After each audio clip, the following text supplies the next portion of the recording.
Vídeo 21. A oração de Esther e o olho que tudo vê.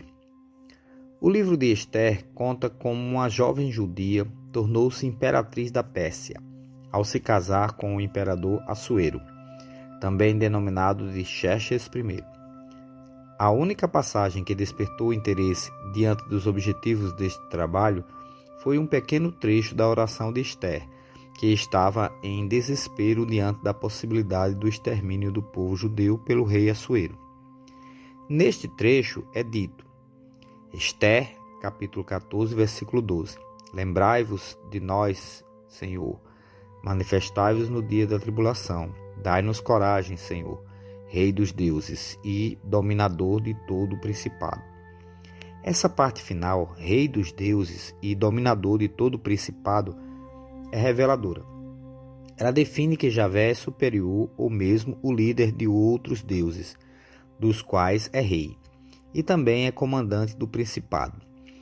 Este termo, na Bíblia, dependendo do contexto, pode estar se referindo a governantes ou líderes políticos terrenos, como nos é mostrado em Tito, capítulo 3, versículos de 1 a 2. Admoesta-os a que se sujeitem aos principados e potestades, que lhes obedeçam e estejam preparados para toda a boa obra, e que a ninguém infame, nem sejam contenciosos, mas modestos, mostrando toda a mansidão para com todos os homens. Ou governantes espirituais, anjos ou demônios. Efésios, capítulo 3, versículo 10. Para que agora, pela Igreja, a multiforme sabedoria de Deus seja conhecida dos principados e potestades nos céus. Colossenses capítulo 1, versículo 16. Porque nele foram criadas todas as coisas que há nos céus e na terra, visíveis e invisíveis, sejam tronos, sejam dominações, sejam principados, sejam potestades. Tudo foi criado por ele e para ele. E em 1 Pedro capítulo 3, versículo 22, que subiu ao céu e está à direita de Deus. A ele estão sujeitos anjos, autoridades e poderes. Focando nesta segunda situação, já que a frase Rei dos Deuses coloca uma condição de subordinação hierárquica entre Jeová e outros seres, devemos observar que, segundo os textos bíblicos, os anjos e os demônios, anjos rebelados, foram criados por Deus, de forma hierarquicamente organizada. No entanto, alguns anjos se rebelaram e abandonaram seu posto para seguir a Lúcifer. Efésios capítulo 2, versículos de 1 a 2. E vos vivificou, estando vós morto em ofensas e pecados, em que noutro tempo andastes segundo o curso deste mundo, segundo o príncipe das potestades do ar, do espírito que agora opera nos filhos da desobediência. Jeová então poderia, nesta condição, ser rei dos deuses, já que seus subordinados seriam seres divinos e não seres mortais. E em Efésios somos alertados que nossa luta, em primeiro lugar, não seria contra os homens, seres materiais, mas contra os principados e potestades, seres espirituais. Efésios capítulo 6, versículo 12. Porque não temos que lutar contra a carne e o sangue, mas sim contra os principados, contra as potestades, contra os príncipes das trevas deste século, contra as hostes espirituais da maldade nos lugares celestiais. Continuando a sequência dos textos do livro de Esther. Em Esther, capítulo 16, é feita uma referência ao Deus que tudo vê. Esther, capítulo 16, versículo 4. E não contentes de banir do meio dos homens o sentimento de gratidão, chegam até a emigrar na inchação faustosa de uma sorte inesperada, poder escapar à justa vingança do Deus que tudo vê. Em Jó, também é relacionado à condição de ver tudo, lá do alto ao Senhor Javé. Jó capítulo 28, versículos de 23 a 24. Deus entende o seu caminho e ele sabe o seu lugar, porque ele vê as extremidades da terra e vê tudo o que é debaixo dos céus. E Provérbios capítulo 15, versículo 3. Os olhos do Senhor estão em todo lugar. Diante de tudo o que foi exposto até o momento, é mais que natural considerarmos o Deus de Israel como um ser que observa seus adoradores do alto. Mas ele estaria relacionado à divindade simbolizada pelo olho que tudo vê? Em seu livro Símbolos Maçônicos e Ocultos Ilustrados, a doutora americana Kate Burns, formada em filosofia bíblica, diz: já que o olho que tudo vê representa o Osíris egípcio, vejamos quem é Osíris. Ele cometeu incesto com sua irmã, Ísis, o que resultou no nascimento de Horus, o deus egípcio dos mortos, bem como um deus sol. Osíris é conhecido por muitos outros nomes, entre outros países. Na Trácia e na Grécia, era conhecido como Dionísio, o deus dos prazeres, das festas e do vinho. Os festivais realizados em homenagem a Dionísio frequentemente resultavam em sacrifícios humanos e ritos sexuais orgiásticos. Os frígios conheciam Osíris como Sabásio, e ele era adorado como a divindade solar, um deus sol, que era representado por chifres e tinha como emblema uma serpente. Em outros lugares, ele era conhecido por outros nomes: Deus, Júpiter menino, Órion, Saturno, Plutão menino, Isvara, o alado, Nironde, Adonis, Hermes, Prometeu, Poseidon, Butes, Dardano, Ímero, Ímboro, Iaso, Zeus, Iaco, Thor, Serapis, Hormuz, Apolo, Tamuz, Atus, Hércules, Shiva, Moloque e, acredite se quiser, Baal. O autor maçom Karl Claudin escreveu: esse é um dos mais antigos e mais difundidos símbolos para representar Deus. Nós o encontramos no Egito, na Índia. O olho aberto do Egito representava Osíris. Na Índia, Shiva é representado por um olho.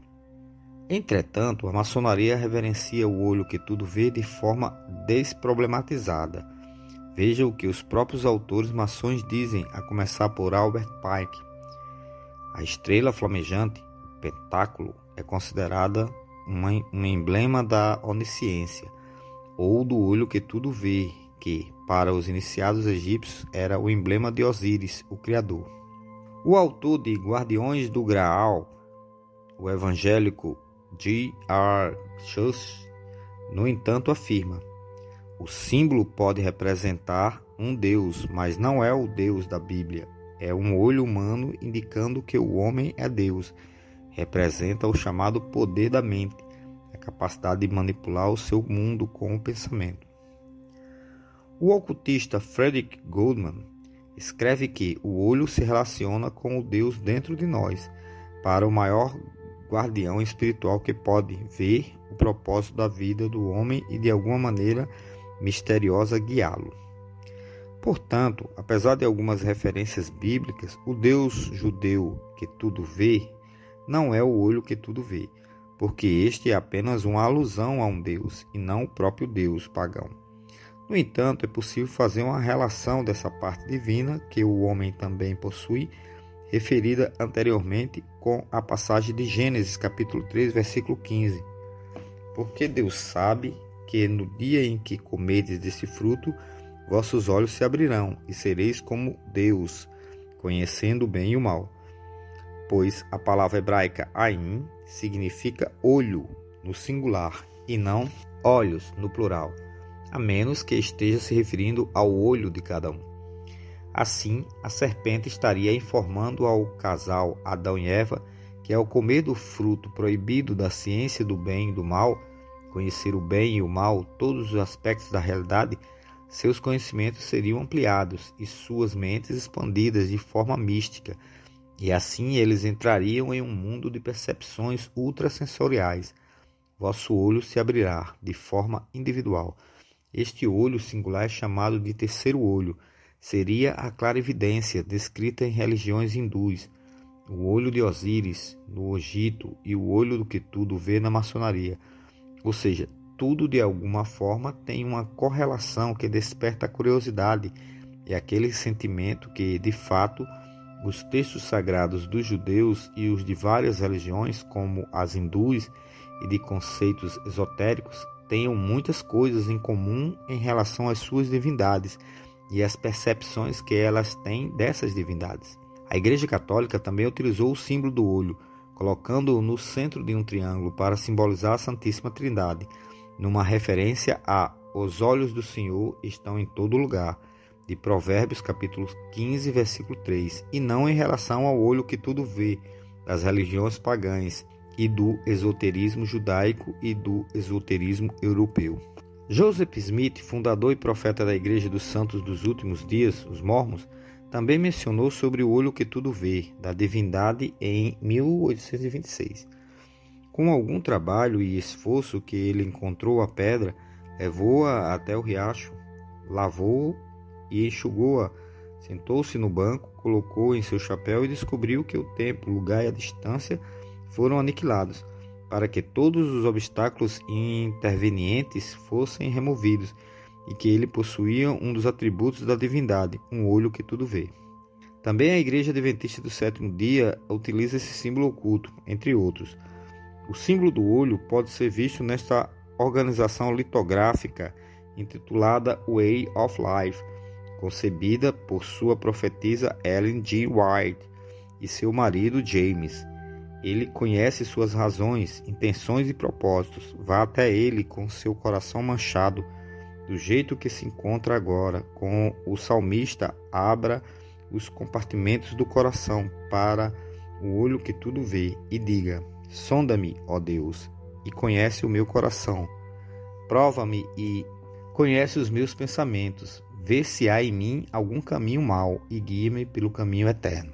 Segundo o mestre esotérico Merlin P. Hall, este desenho da Igreja Adventista do Sétimo Dia está calcado em uma antiga crença chamada de o Sistema Ptolomaico do Universo, também conhecida como Esquema Cabalístico dos Mundos, o que também pode ser comparado aos conceitos da Árvore do Sefirote.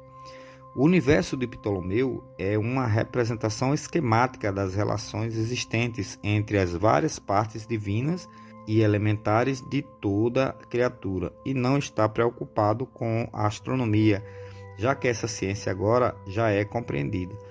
Estes zodíacos representam a tríplice constituição espiritual do universo. As órbitas dos planetas são os governadores do mundo, e as 4 esferas elementais no centro representam a constituição física tanto do homem como do universo.